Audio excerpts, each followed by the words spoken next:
Telugu PMC ప్రేక్షకులకు స్వాగతం. Hi friends, మీరు గనక ఇప్పుడే మా ఛానల్కు వచ్చినట్లయితే మా ఛానల్ని సబ్స్క్రైబ్ చేసుకోండి. సబ్స్క్రైబ్ చేయడంతో పాటు పక్కనే ఉన్న బెల్ ఐకాన్ని క్లిక్ చేయండి.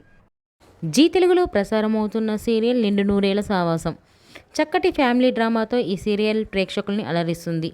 ఈ సీరియల్లో హీరోగా అమరింద క్యారెక్టర్లో రిచార్డ్ నటిస్తుండగా, హీరోయిన్స్ అరుంధతి క్యారెక్టర్లో పల్లవి గౌడ, భాగమతి క్యారెక్టర్లో నిషా గౌడ నటిస్తున్నారు. తాజాగా నిషా గౌడ తన లేటెస్ట్ వీడియోని అభిమానులతో పంచుకుంది. ఆ వీడియోని మనం కూడా చూసేద్దాం.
ఈ వీడియో మీకు నచ్చినట్లయితే లైక్ చేసి మరిన్ని టాలీవుడ్ లేటెస్ట్ అప్డేట్స్ మిస్ అవ్వకుండా చూడాలంటే తెలుగు పిఎంసి ఛానల్ను సబ్స్క్రైబ్ చేసుకొని పక్కనే ఉన్న బెల్ ఐకాన్ని క్లిక్ చేయండి.